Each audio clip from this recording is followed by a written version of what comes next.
Friends, I welcome you to my channel. Before listening to this story, I will ask you to like and subscribe. It is not difficult for you, but it is pleasant for me. And we're starting. Everything started to fall apart when my 15-year-old daughter Shelly. I got one of these DNA kits for Christmas. I don't even remember who gave it to her. She was very excited when she carefully filled out all the application requirements and sent it by mail. 6 weeks later, the results finally came back, and she was unhappy. Donna and I were sitting quietly in the living room reading when our daughter decided to voice her displeasure. We couldn't make out the words, but things weren't going well. About 15 minutes later, she ran out of her room and announced that she was going to her friends. Donna reminded her to be home for dinner when she ran out the door. I was sitting with a satisfied smile on my face and noticed that Donna seemed a little more worried. We both just shrugged and continued reading.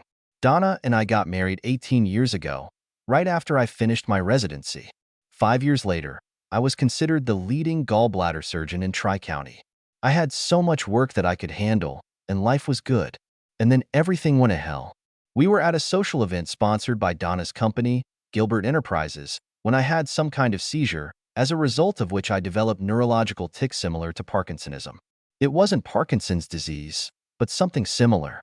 I had a constant tic in my right eye, and my right arm twitched from time to time at inappropriate moments. They never found out exactly what it was, and for some reason I was so glad I was still functional that I didn't pursue it any further.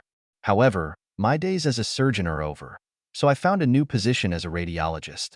9 months later, Shelly was born. Everything seemed to be going as well as could be expected. I wasn't happy with my new ailment, but I was still fully functional in most areas. I was doing very well in my new medical position, and the pay was still quite adequate. My family and love life were not affected. In fact, Donna seemed to be a little more accommodating. She turned into a kind of step-forward wife. I thought she was feeling a little guilty because I had a seizure when we were at one of her company's events. Anyway, I liked her increased attention, so I didn't complain. I really loved this woman. We have lived like this for 15 years. Donna, do you have any idea why Shelly was so upset about the ancestral story? I have no idea. I really think it would be better if we just leave it as it is. I'm sure she'll get over it in a few days, whatever it is. There's something about the way she said it that I didn't like. I got the feeling that she was trying to distract me from this without looking obvious. I just smiled and nodded my head.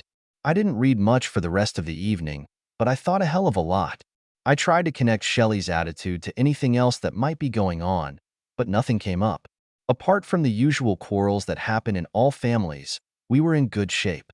No financial difficulties, no problems in the bedroom, and definitely nothing that could have anything to do with our daughter. I needed to look at the DNA report.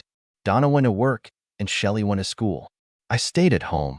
I found what I was looking for in her desk drawer. Donna's family is mostly Irish, and mine is mostly Scottish with a touch of German. It turned out that Shelly was 48% Eastern European. I had to laugh a little at the poor quality of the report. Reading on, I noticed that there was a list of close matches. Of course, Donna's name was at the very beginning, but my name was nowhere on the list. There were also several names of relatives on Donna's side, but none of mine. I assumed that the only people who would show up on the list were people who actually had their DNA documented. Donna, Shelly and I did this 5 years ago as part of our annual medical checkup. Mine should have been there if Donna had it. I started to worry, and then I noticed a strange name at the top of the list. Teresa Haugen matched by 46%. Who the hell was Teresa Haugen? Dr. McCall. This is John Terrell. Yes, John. I'm glad to hear from you. Everything is fine? Yes. No problem. I still have that damn twitch and eye tic, but otherwise I'm fine. However, I have a small question. A few years ago, you took DNA samples from all of us for our medical records. Could you check something for me? What do you need? I'm trying to figure out if there are any glitches in the DNA results between Shelly and me. Failures? What do you mean by failures? Listen, document. It's confusing, but I'm trying to figure out if Shelly is my biological daughter or not. I don't want to cause any problems, but I just need to know. Oh, damn it. I'm sorry about my French, John. You know that you have access to all these files. You could check it out for yourself. I know, but I'd rather you did it. Let me go through the files and I'll call you back. Okay, give me an hour. Thanks, document. I really appreciate it. I think Donna could tell that I was worried. Dr. McCall has confirmed that I am not Shelley's father. I didn't tell Donna. For the last 3 days, I've been trying to figure out what I want to do. I was surprisingly calm about the whole situation and was able to think about it without losing my composure. It took me a few days to find Teresa Haugen. Finally, I found her on the internet in the family of Malcolm Haugen. Malcolm was my age and lived in Westchester. I assumed she was his daughter. Malcolm agreed to meet me Saturday morning at Dennis's in Exton. I'm not sure if he knew who I was, but I could hear some anxiety in his voice. He came early. I came on time. We exchanged formalities. Malcolm, I don't remember meeting you before. Have you ever lived in Reading? This caused a slight grimace on his face. He shifted a little in his chair, as if trying to get comfortable. I worked at Gilbert Enterprises about 15 years ago or so. I think we met at one of the company's events back then. I left Reading right after that. He seemed relieved to have said that, but still felt a little uncomfortable. I take it you knew my wife, Donna? It was a question formulated as a comment. He didn't answer. He just nodded. Do you know why I'm here? Not really, but I have some suggestions. The few moments of silence were tense. Why have you been silent for so long? I just found out. Silence again. He took a deep breath. I was young. I was drinking too much and I was caught up in the moment.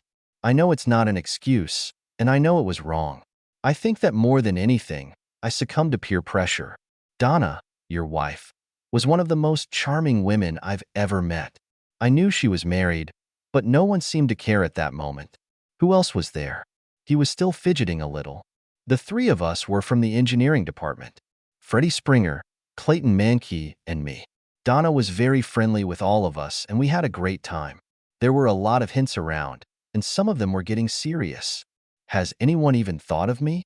Donna was constantly looking around to make sure that you weren't with us. If I remember correctly, you were hanging out with some of the older guys, talking about golf. How did it all go off the rails? Freddie tried to persuade Donna to drink some ecstasy. She kept saying no. He was quite persistent. That's when it all went down the drain. What does this mean? We were all drunk and horny, including Donna. Freddie asked her again, and she sighed and said, "Don't drug me with illegal substances, you fools. Pump up my husband." After another long pause, I looked at him. "Say it again." She said, "Don't drug me with illegal substances, you fools. Pump up my husband." This simple phrase has haunted me for the last 15 years.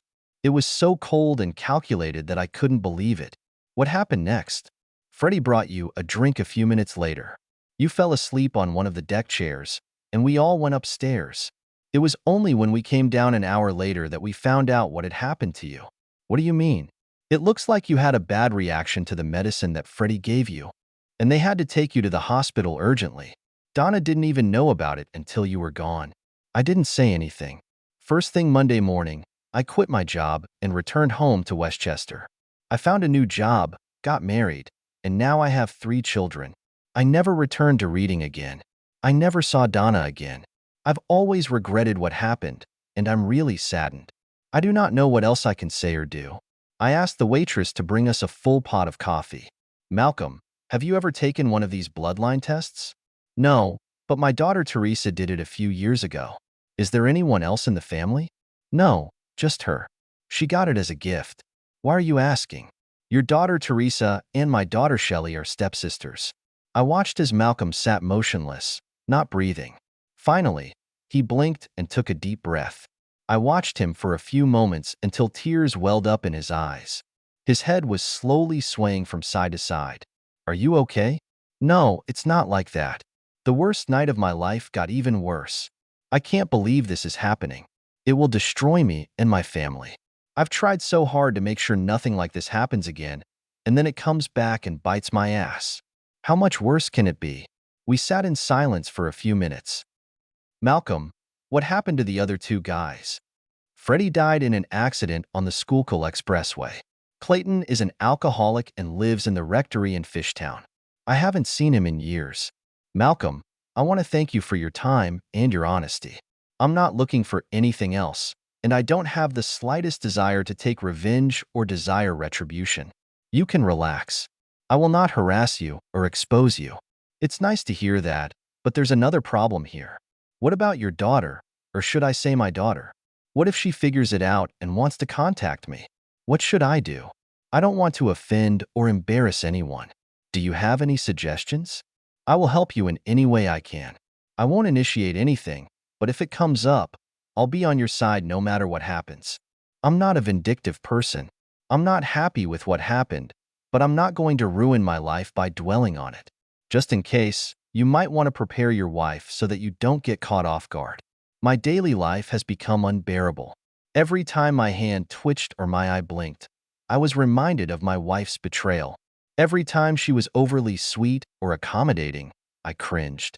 Like Malcolm, she carried a sense of guilt for 15 years. All these 15 years, I loved her because I perceived her as a devoted wife. Now I know it wasn't loyalty, but guilt. I felt like I could forgive Malcolm, but not Donna. My love for my wife was fading, little by little, every day. It was starting to eat me up inside. I had to do something before it was too late. I've done something. Hello. My name is Lena Durante. Welcome to Santa Marta Hospital. You must be John Terrell. I stayed at the port for a week, but this was my first visit to the hospital canteen. I made a clumsy attempt to stand up and extended my hand to greet my unexpected guest. It made her giggle a little. May I join you? I just nodded when she sat down. I wouldn't call her pretty, but she was damn attractive for a middle-aged woman. So, are you the new doctor?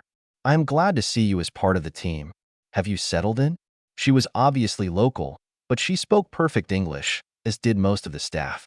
Yes, everything is going well. I rented a furnished apartment within walking distance of the hospital. All I have to do now is find some good places to eat nearby. Oh, good. I can help you with that. I'm an expert at finding places to eat. She did a great job breaking the ice. What apartment do you work in? I'm a neurosurgeon. I am sure that we will work together regularly. I understand that you have a lot of experience. In almost all directions. I will read all the X-rays, CT scans, magnetic resonance imaging, mammograms and ultrasounds, and sometimes tea leaves. That made me chuckle a little. Have you always done this? No. I'm sure you've noticed I have an eye tic and a twitch in my right arm. Before my illness, I had laparoscopic surgery on my gallbladder. The transition to radiology allowed me to continue my work. I feel like I can still contribute. What exactly was the disease? You know, I haven't really found out. There has been a lot of discussion and speculation, but never anything definite. I felt like everyone was being evasive. I tried to fix it several times and got disappointed, so I just quit. Stop talking. I have to get back to work. I finish at 6. I'll pick you up here, and we'll get to know your first dinner. You work around the clock, right? I smiled and nodded. Lena Durante was unmarried. I did not ask why and did not delve into the topic. After a month, I felt comfortable enough with her to explain my marital status. The fact that I was still married didn't seem to bother her. 2 weeks later, she started staying overnight at my apartment. Life was good. I didn't communicate with my wife or my daughter. My relationship with Donna got colder and colder before I left, even though she kept trying to keep it going. The problem was with me. She tried to get me to explain what was wrong, but I couldn't. Shelley became completely withdrawn. I tried to keep this relationship going, but she ruined it. It got to the point where we barely talked. She never explained what her dissatisfaction with me was. I didn't ask, but I think it was pretty obvious that it had to do with that damn DNA test. I didn't tell Donna I was leaving. I just left her a power of attorney to sell the house and took half of our savings. She had a good job, and she would have no problem supporting herself and Shelley. I'm sure she would have sold the house eventually. I also left my wedding ring. Let her figure it out for herself. Donna never tried to find me or contact me. If she knew where I wasn't aware of it. John, I've set aside time to meet you on Friday at 9 in the morning at my clinic. This is a common thing, so don't worry too much about it. Lena tried to sound casual. It doesn't make sense, and you know it. What's happening? It's the eye tic, John. I just want to check it out a little bit. Don't you think I should see an ophthalmologist? Dr. Perez will be there. He's the best we have. We're not going to do anything. Just take a look around. Lena, I don't trust you. I know shit by the smell. Just shut up, John. Be there at 9. Well, Dr. Perez wasn't there. However, there was an anesthesiologist there, and before I knew it, I was fast asleep. Lena was sitting by my bed when I came to my senses. She was smiling at my obvious displeasure. "Are you mad at me, John?" I didn't really want to talk, so I just muttered to her. It didn't take me long to figure it out. I no longer had an eye tick or a twitch in my arm. I raised my right hand and stared at it in amazement. She was as hard as a rock. My hand immediately went up to my head, and Lena started laughing when I tried to find the bandages. They weren't there. "It's a laparoscopy, John. You, of all people, should have understood that." I gave her an idiotic look, as if asking her a question. "Cheer up, you idiot." And she laughed again. Over the next few months, I worked in the surgical department to get recertified. I decided to stay in the radiology department and just replace if any gallbladder surgery is required. Everyone was happy with the new agreement. Lena and I moved in together, and for the next 2 years, everything went very well. I think she would like to get married, but given the circumstances, she didn't want to insist on it. It was a warm summer day, and I was sitting on the porch with a bottle of Lancer's Rose. "John, you have a guest." Lena was silent for a moment. "I'm going down to the market for a while." She didn't wait for an answer. "Hi, John. It's been a long time. It's been almost 4 years since I last saw my wife." She still looked good, but there were slightly tired circles around her eyes. "Donna, you look good. Can I get you something to drink? Wine would be great." She sat down while I took the glass. We were silent for a few moments. We chatted about the house, the weather, and her flight. Finally, I couldn't take it anymore. "Donna, why are you here? What do you want?" "I just wanted to calm down a little. I want to take stock so that we can move on. I need answers to a few questions, and I feel like you need them too. You refused to talk before. I think I understand why. I just need 30 minutes or so." "You flew for 15 hours to talk for 30 minutes? I'll have to do it face to face." "Good.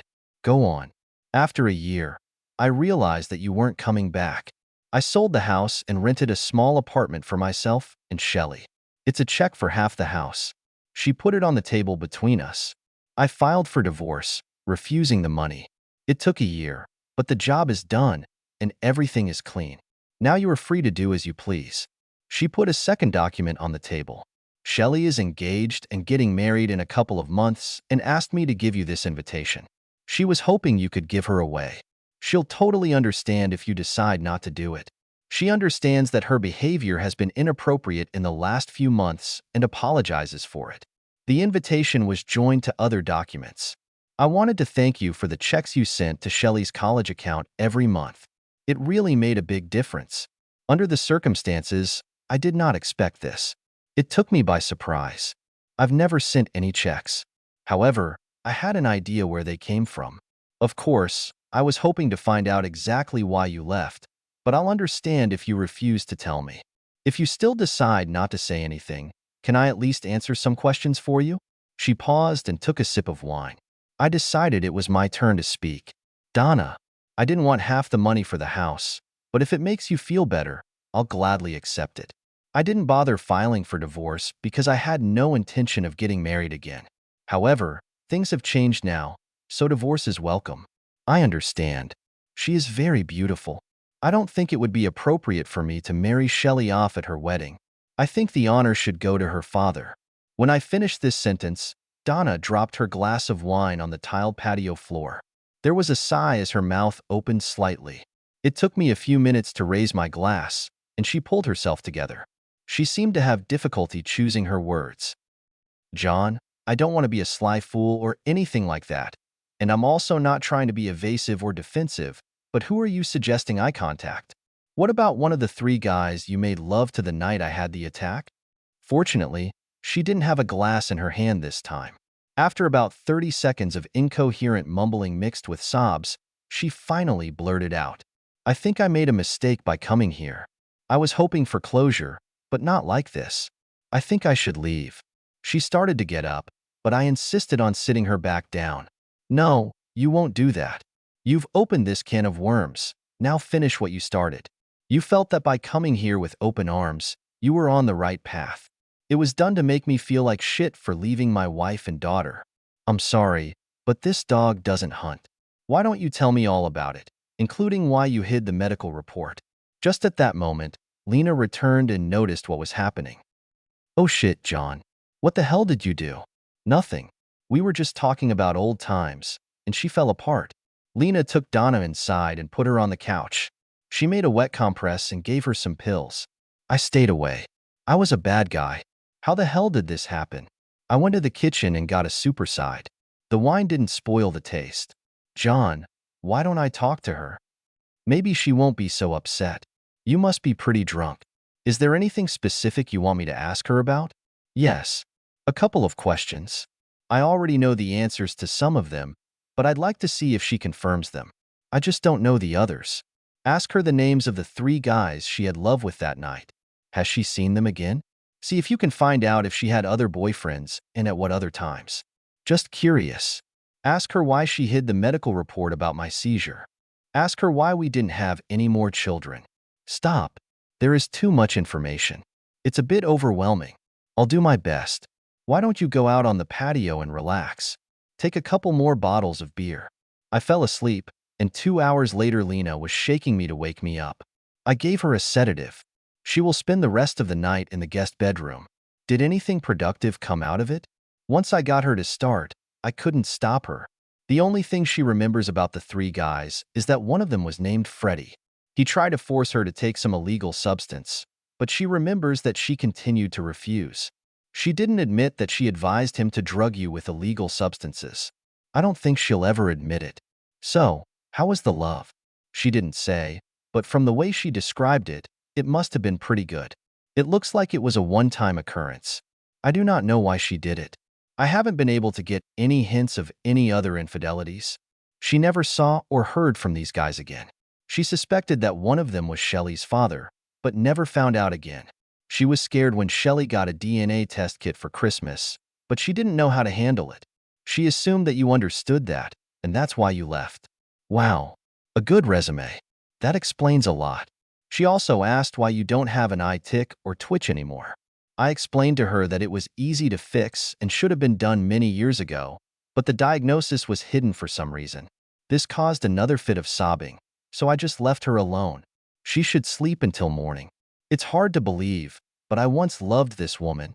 I always thought that such love lives forever, but it's not true. I've been fighting for 15 years for something I shouldn't have. All the attention and love she shared with me over the years was just a way to hide her betrayal. It wasn't love. John, there's bitterness in your voice. Lena, I have to leave for a few days. When Donna wakes up in the morning, can you make sure she gets to the airport? Tell her I'm not coming to Shelley's wedding. Also tell her that the checks she received were from Shelley's father, not from me." "Where are you going?" "What is it?" she asked.